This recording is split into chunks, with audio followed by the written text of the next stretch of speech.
We're talking to Trey Gunn here on WFBE's Kaleidoscope 95.1 FM. And where are you calling from right now, Trey? I am calling from Denver. Denver, on tour with King Crimson. Denver Embassy Suite. So I could ask the complete cliche question: how's the tour going? The tour is going good. We just got through the 2/3 of the way through hump with a lot of driving through the Midwest, 5 shows in a row with lots of driving. But I think we're into the final stretch, and it's good. So how did you get involved with King Crimson? I've been playing with Robert for about 10 years on all sorts of different projects. For a while there, everything he was doing, we were doing together. And the King Crimson, bringing it back together.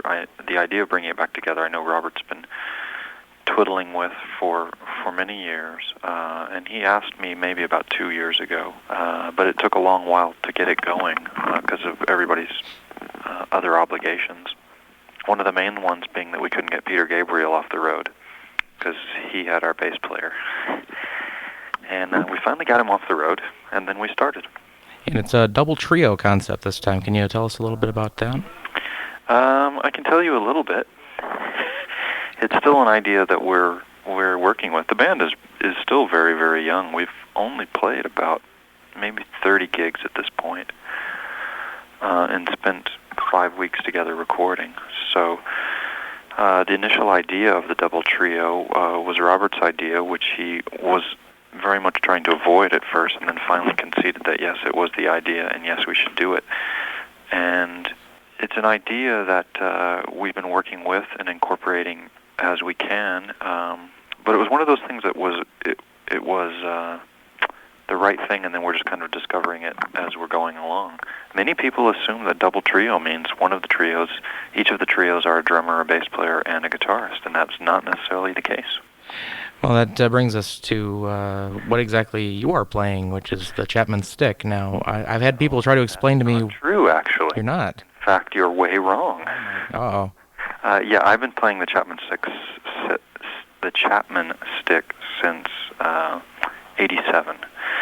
But actually on the current tour, and I've done a lot of records, maybe 10 or 12 records with it, on the current tour I have a new instrument called the Warr Guitar, which is made by a guy in L.A. called Mark Warr, W-A-R-R. And it's kind of a hybrid thing that Mark's been building for a while, and he sent me one out to try. For all practical purposes, you could say it's a stick, but really it's a cross between a stick and a guitar. Maybe we should start with the stick. Yeah, I was thinking. What? Because I've had people try to explain to me what exactly a stick is. Stick is, visually, it looks like a 2x4 with a lot of strings on one side and frets everywhere. That's what it looks like. It's a stereo instrument. It has a lot of strings. The one that I play is called a grand stick, and it has 12 strings. But not like a 12-string guitar. It's configured where it's a stereo instrument, so there's 5 bass strings that have their own pickup, and then 7 melody strings that have their own pickup. And you play the instrument by tapping. Mostly you play it by tapping, a la Eddie Van Halen or Stanley Jordan or Michael Manring, or a lot of people do it nowadays.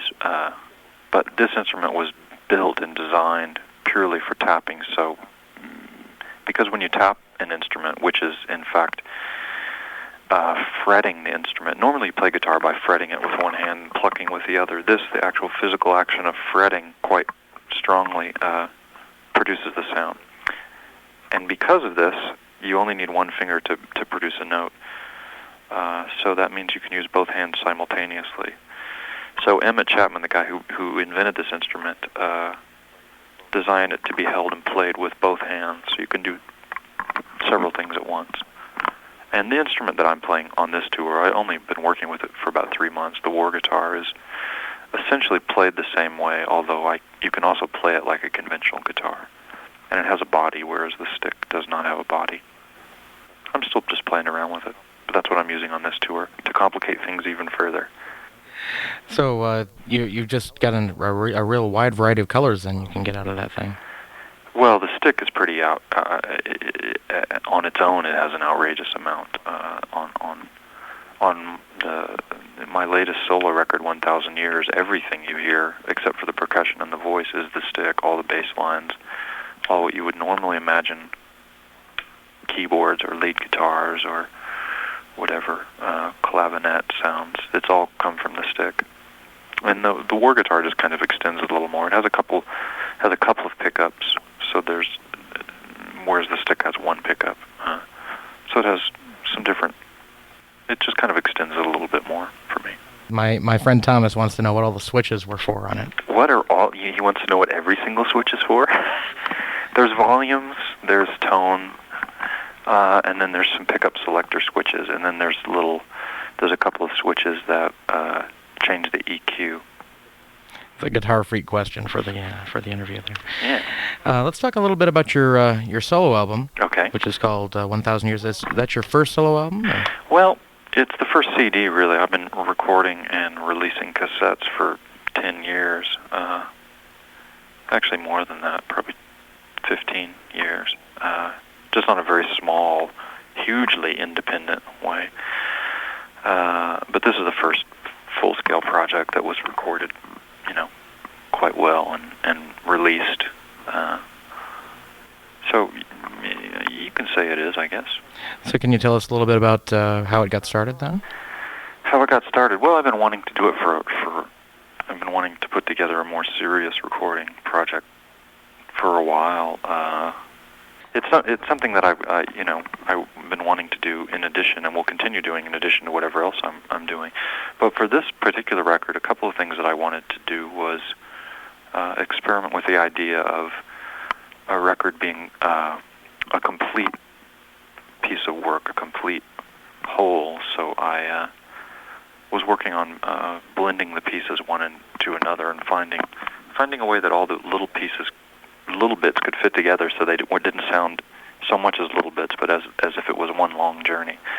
And within that, I wanted to and was able to bring out kind of everything I've discovered about the stick in the last 7 years, without it being a musician's player's record. To be an interesting record for someone to listen to who could care less about how you're doing it, yet do it in an interesting way.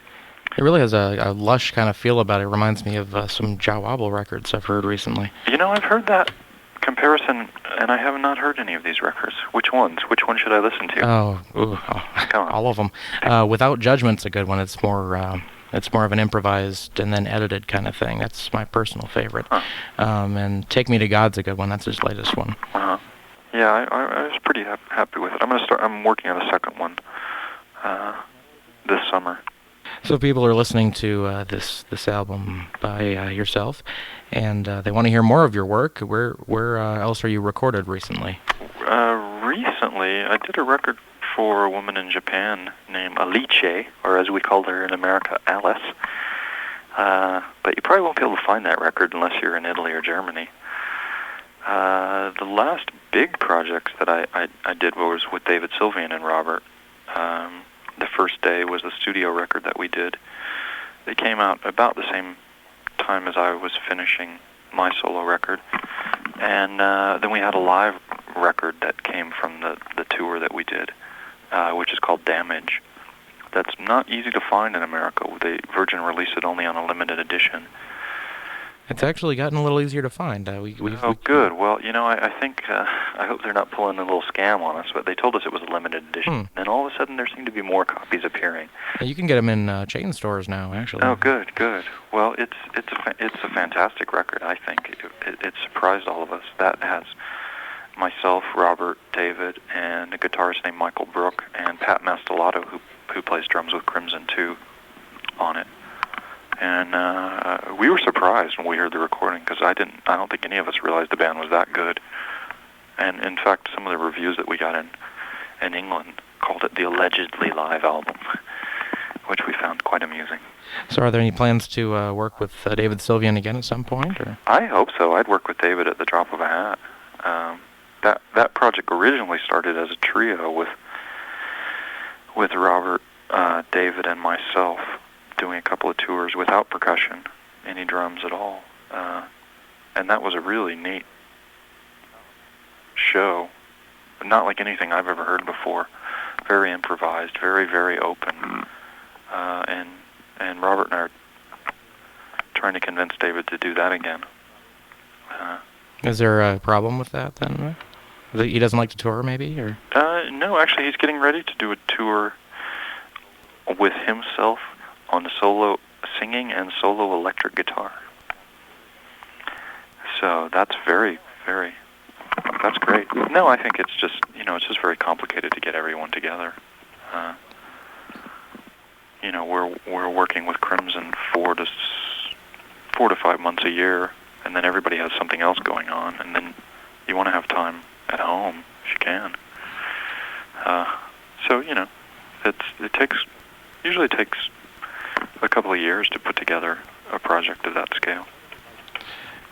So what is it like touring with King Crimson? Are you a pretty business-like bunch, or do you have a lot of fun, or? We have a lot of fun. It's pretty much like anything else. It's a lot of traveling. So you must sense I'm trying to get some kind of dirt here. Well, unfortunately, as far as dirt goes, we're really boring. Yeah, I think we actually went out to a bar last night in Minneapolis and had a beer and listened to a jazz band. That was that gets pretty crazy. You party animals here. Sometimes Tony and I send email back and forth. That's about it. Yeah, no, there's not much dirt. We're pretty much the opposite of what you would consider your crazy rock and roll lifestyle. Yeah. You're not trashing hotel rooms No, we practice a lot. We unfortunately haven't had any time to write new material, which I think everybody was hoping we would be able to do, but it's just too much traveling, and by the time we get there's sound check, and then your time is over. But, we practice a lot.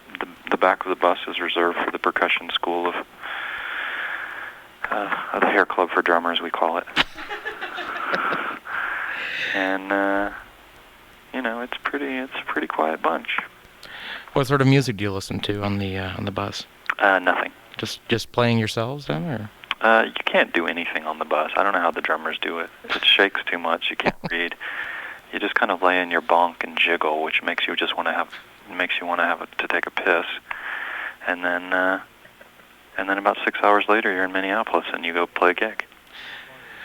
So what are the how much longer are you on the road with Crimson now? The last show is of this leg of the tour is in Los Angeles, July 1st.